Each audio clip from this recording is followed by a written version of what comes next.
So I'm sure you'll have franchisees that are like, I don't know, this sounded cool and we went for it. And yay for them. We're just not going to be those people.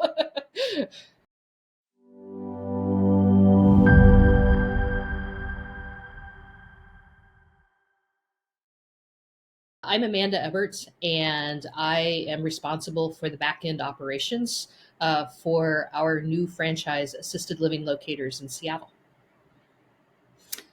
Yeah, my name is Catherine. I am a co-owner of the franchise with Amanda, and I am really the front end operations, the face and heart of the franchise. Our journey looking to be a franchise owner wasn't about um, getting into the senior living space at all. It was about looking for a franchise opportunity that we felt good about.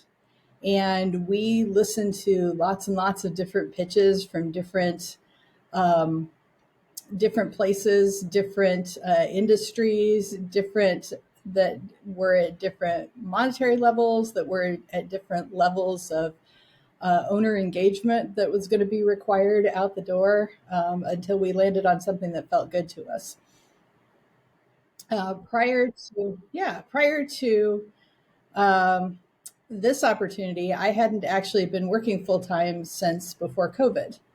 Um, so most of my most of my work background before this was working in operations in contact centers for insurance companies.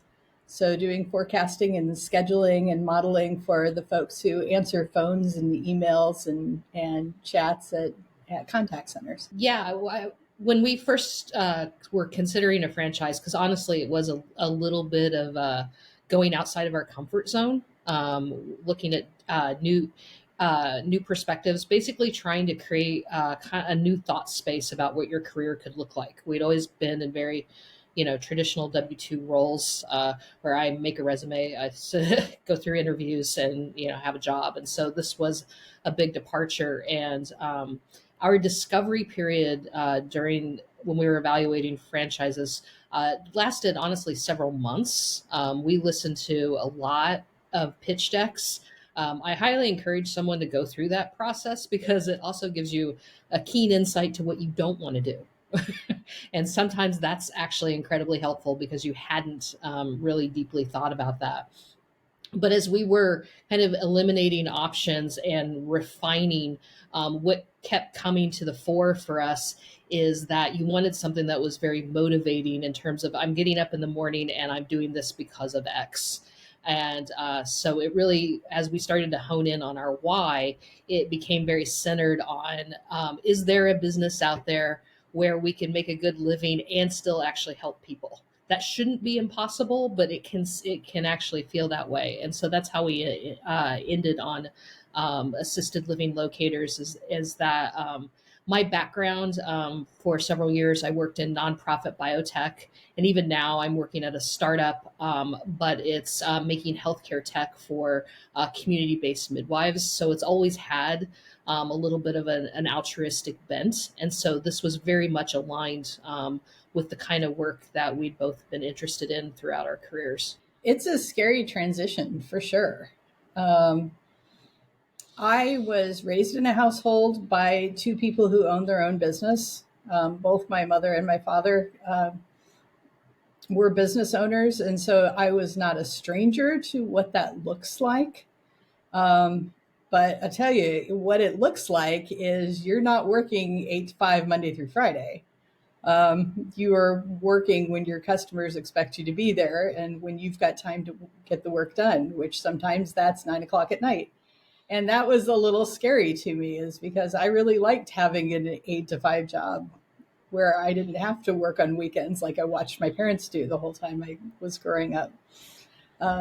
So that was scary coming into this. That I thought, oh, what am I doing? What am I getting into? This is what I said I was never going to do. Um, to put myself out on the line like that, but as we explored different franchise opportunities, it became obvious that, yeah, it's going to be hard, especially the first year is going to be hard.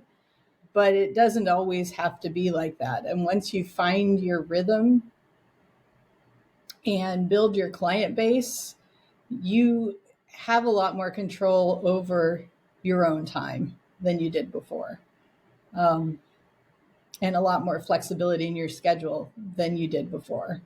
And for me, that was key in doing this, in that you still have time to, you don't have to ask anybody to make a dentist appointment at 2 in the afternoon, um, because you're your own boss and you're the master of your own time. Transitioning to being a franchise owner, I think that there is a high degree of nervousness because the income is unpredictable, and is not steady. And I've always had a career where it's like I got paid every 2 weeks or I got paid once a month. It was on a an expected cadence, and so all of a sudden it was, well, did we have a good month or no? And that kind of dictates it. So there's some stress in that. In our particular case, that was something that we talked about quite a bit as we were moving into this franchise. And so I've actually retained my job as our safety net as we're getting this started. There's some people who, everybody jumps in and goes for it. But that was actually one of the things that we learned as we were going through the discovery phase, is that that was a level of risk that we weren't necessarily comfortable with. Was both of us, because Catherine was working part-time, I was working full-time, both of us quitting those jobs and going all in to try and build out it for us. And it's different for everybody. It kind of made more sense and was a little more in our comfort zone, for one of us to continue to have the paycheck, with the idea that I would probably eventually transition over into the business. But in the meantime, I like what I do, and so I'm going to continue, to do that. So, I would say, it's something that, everyone should really talk about and consider, and kind of walk around in that idea each time that you're trying to, evaluate a franchise, and what does it look like if I don't get paid for 4 months, if I don't get paid for 6 months, if I don't get paid for a year, because I'm trying, and can I absorb that, and can I manage that stress? Because the other thing to think about is, with that pressure, that can affect performance. And so we were really trying to create a positive environment where it was like, yeah, we've got uncertainty about where the next lead is going to come from, but it's not uncertainty about, making a mortgage payment or something like that. So that you can enjoy what you're doing and you don't just feel that crushing pressure to deliver right away. Oh yeah. Oh yeah, we looked down two or three different paths, in the funding. With there was, obviously there's the small business loan, that was, a potential path for us. Um, there was, just, using kind of retirement money that we had, stored away, and cashing that out. And then there was also the opportunity to do like a 401k, rollover. So we met with, a financial advisor and an accountant. To be honest, we probably, spent as much time thinking about how to pay for the franchise as we did, selecting the franchise, because, again, we both tend to lean pretty conservative with this sort of thing, and so we really want to make sure that it's a deliberate, decision. And we were, looking at interest rates at the time, which were pretty substantial and are continuing to go up. And so it was like, it was really, again, how much debt are we willing to incur, and what you're willing to do. We ended up going with something called a ROBS, which is a rollover, for your 401k. I would say that that is kind of, it was a good scenario for us in terms of we didn't accrue new debt. There's, some risk because it was, retirement money. Probably the most challenging thing about the ROBs that I would warn someone is that just setting up the corporation, there's a fair bit of complexity with that, and you do need help. It's not like just setting up an LLC. That's something that you can do on your own. You're going to need help with, setting up the incorporation. You're going to need help, with managing the taxes, and so those are fees, that you have to account for. this builds on what I had said earlier, that you don't have a strict 8 to 5 schedule anymore. So your balance comes from what you decide to say are your work hours, and you managing your own time and your own tasks. You know what you need to get done that day. You know what appointments you have, and you can build your own schedule accordingly. And as long as you're getting all of the things done on your task list for that day, it doesn't matter what order you do them in or what time of day it gets done. So that's really cool.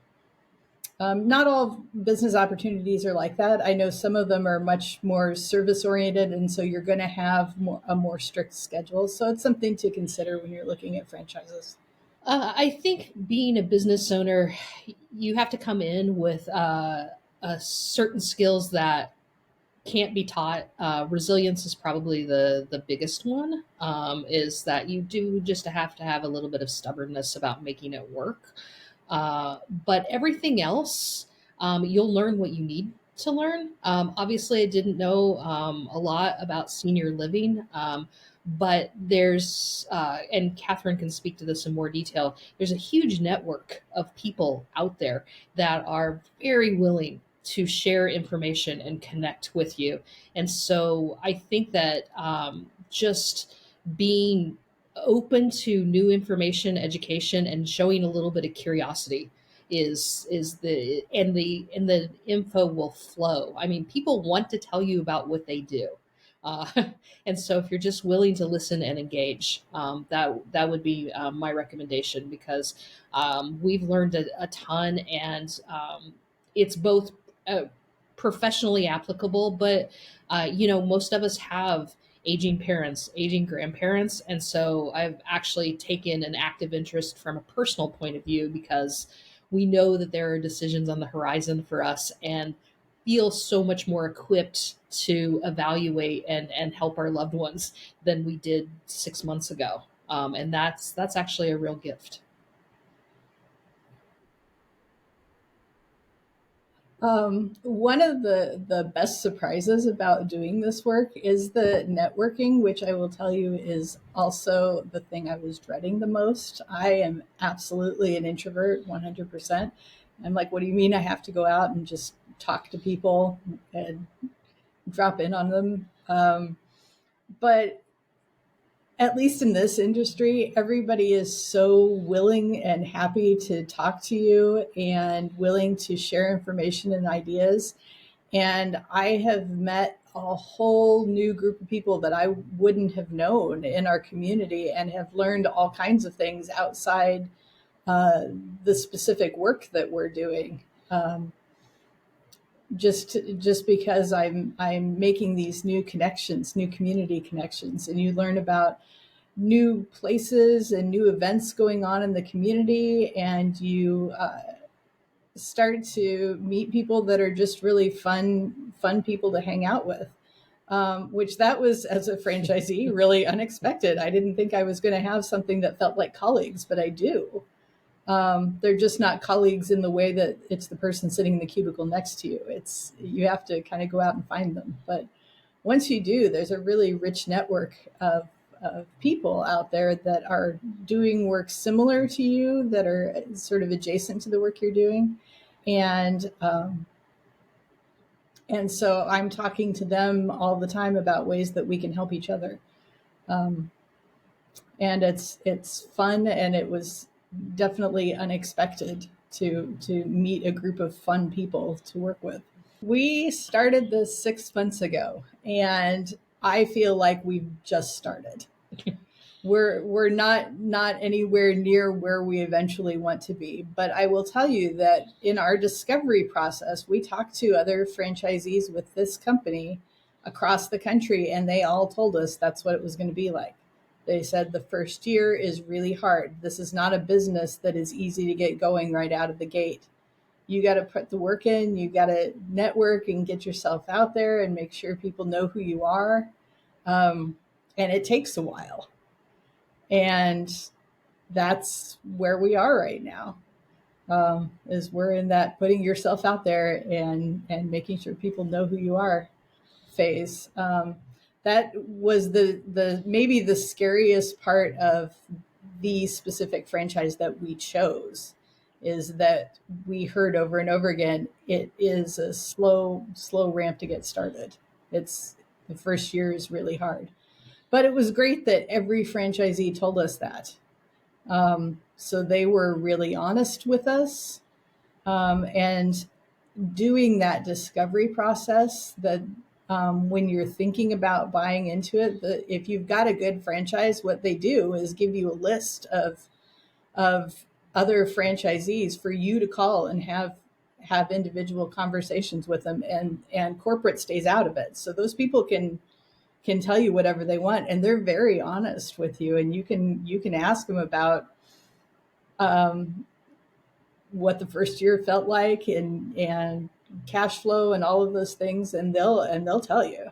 And that was the single most important thing for us, I think, about making this decision, was talking to those people, the people actually doing the work, the ones who are very successful and the ones who are only sort of successful, to hear about what they're doing and how they came out on the other side. So Oh, I would absolutely recommend the coach. He was really, really helpful. Initially, the relationship kind of begins with there's kind of a self evaluation phase that he takes you through. Just to kind of, which is always interesting. And it's not, I don't want to reduce it to, oh, take a personality test. It's a little more than that, but it's kind of, where are you now in terms of your career, and what your values are, and also how you're presenting yourself, and what that kind of alignment or misalignment is. And that, again, we talked a little bit about mindset earlier, is taking you into that mindset of evaluating the franchises. And so once you've established that, he's kind of your guide on, as you talk about the traits that you want the franchises to have, finding those for you, doing some of that initial vetting, and then honestly works as a really helpful sounding board as you're going through the process. Because, bear in mind, everyone you're talking to, it's an aggressive pitch.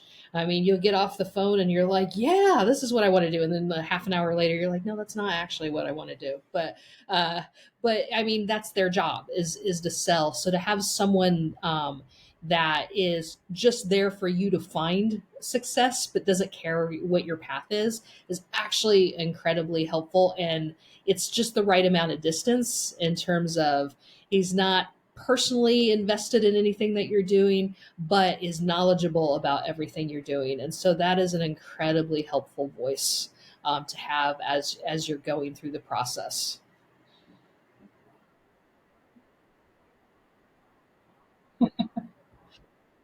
the ownership coach started out with just he and Amanda, and Amanda was talking to me about these conversations she was having, and it became really obvious. It's like, this is not a decision you can make in a bubble. This is a household decision. Um, I maybe there are different households that work differently than ours, but in our case, she kind of pulled me into the process, because it became really obvious to us that one person can't make this decision alone. If you're going to do something as big as buy a franchise, it kind of has to be a whole household decision. So once we buy the franchise, the mentoring is really provided by the franchise, and we haven't really worked with the career ownership coach after we made the jump. However, I felt like we could absolutely go back to him anytime if we wanted to, if we needed that sounding board. But we actually have a really wonderful mentor that the franchise provided to us.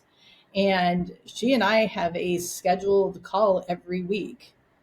And so even now, 6 months in, and every week she and I are going through, what'd you do last week? What's on your schedule for this week? What's in the pipeline, what's going on. So I'm getting a tremendous amount of support from the franchise, corporately. And so we had a nice transition from the career coach to my franchise coach. The things you miss leaving a corporate job is just the stability, right? That's it. It's the knowing when your paycheck's going to come. It's knowing um, where you're going to be and what you've got to do that day. And if you forget, there's somebody there who's going to tell you. Um, Yay. but you have prescribed tasks, and you don't get a lot of say in when it's going to happen. But it does provide a certain amount of stability, and there are certain people that thrive in that that don't thrive with having the freedom of setting up their own schedule. They're okay with having some more rigid sort of this is what I'm going to do at this time today. That works for them, and that's fine. Um, so it's so much about knowing yourself, knowing how you work, and thinking about what's going to work for you, what feels good for you. Yeah, I think that's a really good call out. That there is definitely a perception of stability with a corporate job, but in all candor, I have several friends that worked the corporate job just like they were supposed to, and yet just got laid off, and because their whole division was just shut down, and so you're kind of paying your dues and you're doing all these things and you're sacrificing a lot of flexibility and freedom in exchange for something that's not there anymore. It's a little more overt when you're in a franchise because you are just dictating what your day looks like and you have maximum accountability. But I think that the idea that, oh, this other way is this more stable, safe route, maybe that was true a few decades ago, but that is not true today. Yeah, if you are able to hold on to a job for 2 or 3 years, that's a long time now. That's just simply the way the workplace evolves. People are not expected to stay with the same organization for long periods of time. If they want career growth, they have to move on. That's another thing that if you want career growth in a franchise, add another territory. I mean, you have these options. Again, you've got your hand on the tiller for your career, much more so than if I just get this project done and get this performance review and do this presentation, then maybe I'll get considered and I'll get a 4% raise. The idea of our grandparents that worked for the same place for 35 years and then retired, that simply doesn't exist anymore, and the the corporate infrastructure has not caught up to that, but all the churn is there. So I guess, yeah, I guess the thing that I would say is that the franchise, it isn't as high risk as it seems, when you really get down to comparing what's happening and the trade-off for kind of having your life back. Again, Catherine's launching the business. I'm staying where I am right now, continuing to do that. And then the idea is that we'll probably both move into the business at one point.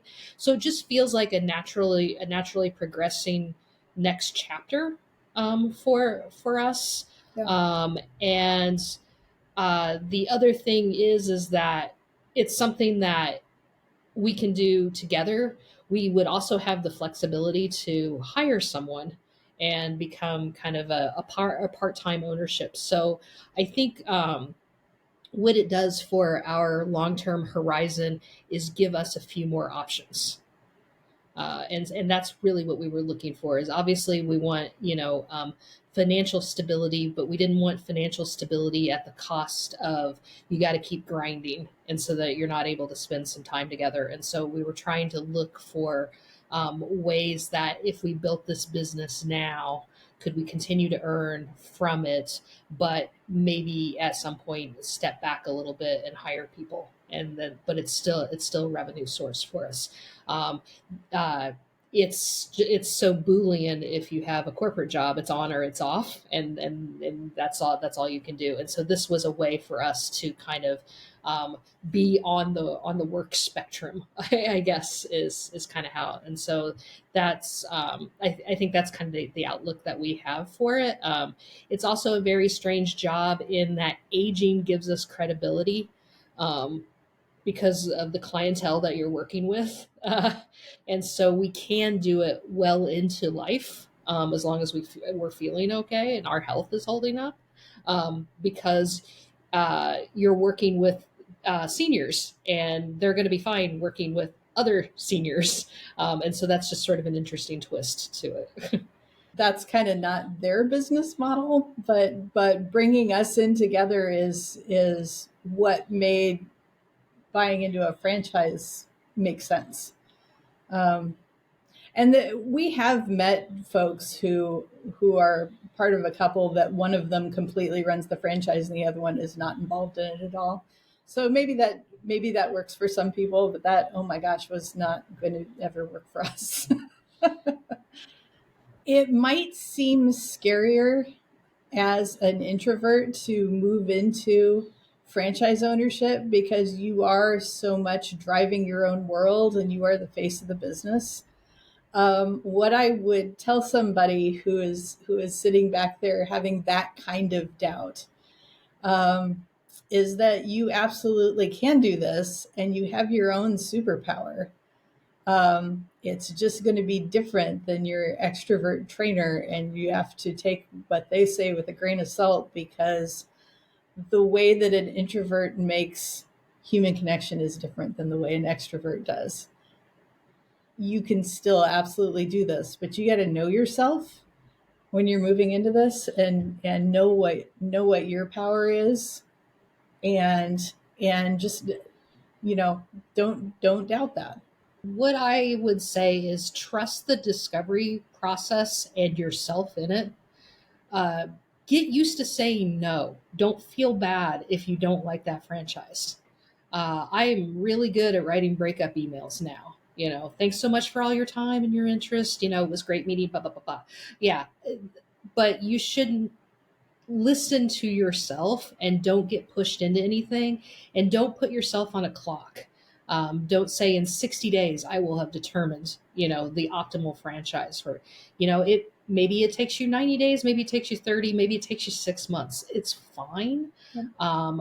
But it's a big step, but you listen to yourself along the way because you're signaling all the time. And so just being open to that and not setting preconceived guidelines that you feel like you have to meet, or oh, I really like the person who's doing the pitch, therefore I should do this business. That is a terrible way to do that. So that would be my guidance. So something Amanda just said triggered me a little bit. We listen to a lot of people doing pitches and for lots of different kinds of industries, different kinds of businesses. And sometimes we didn't click with that marketing person who was doing the pitch to us. And sometimes we really did. And that you run into a danger of um, letting that bias you toward that franchise. So just always remember that the person who's giving you that pitch, and this is something your career coach should tell you too, that person, you're after you buy the franchise, you're probably never going to talk to them again. Or you might see them in passing at a yearly meeting or something. But that person is not going to continue to be the face of the franchise for you. So if you really love them, if you really didn't click with them, try not to let that color your decision about that franchise too much. I was just gonna say, I think mentally trying on the franchise is something that you can't do too much of. Is just doing that exercise of walking through it and opening your eyes and going, okay, it's 7 a.m. I'm supposed to be at a warehouse to meet with the team at 7:30 right now. How do I feel? And really, because there were things that we talked about there. It was like you're going to need at least 2,000 square foot of warehouse space, a wrapped van, and a forklift. And I'm like, none of this is on my bucket list. I've never wanted to operate a forklift, but I didn't know that until somebody said so. So that's kind of what I was saying about just listening to yourself and taking it really seriously.